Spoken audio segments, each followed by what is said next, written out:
We all know that our nation's prison system is bloated, but this is what it looks like when you take all of the countries that jail more people than we do and put them into one jiff. Give it a look. Yes, it looks pretty quiet out there. Tumbleweeds. That's because when it comes to incarceration, we're number one. And according to the International Center for Prison Studies, the U.S. tops every other nation in the world. Let's give a look at this chart. There it is. Wow. Okay. So how does this jibe with what Attorney General Eric Holder's planning to address in his drug sentencing reform? Zach, what's going to happen there?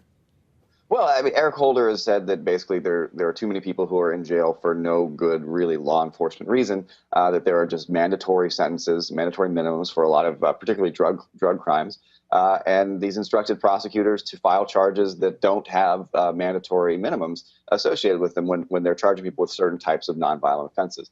I think that's a great step in the right direction. It's very clear that we have a problem with over-imprisonment, over-incarceration, which costs the government a lot of money, and the state is just basically pissing away tax dollars to totally pointless purposes that make people's lives miserable and don't make society any safer. But at the same time, Eric Holder has also presided over a Justice Department that's been extremely aggressive in a lot of other ways. And he's not the first Attorney General to do that. But, cases like the Aaron Swartz case are emblematic of just a general culture of aggression among federal prosecutors. I mean, law enforcement in general views, a long sentence as a good result.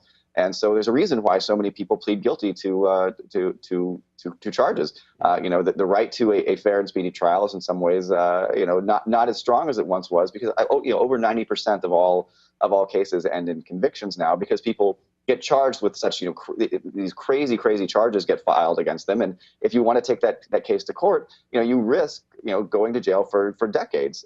Instead, you go to jail for a little bit of time and get a conviction out of it. So I think we do have a broader problem in the criminal justice system that Eric Holder hasn't shown really any signs of interest in changing. And when you look at the response to the Aaron Swartz case in particular, it's pretty clear that in general, he's pretty happy with the way things are working.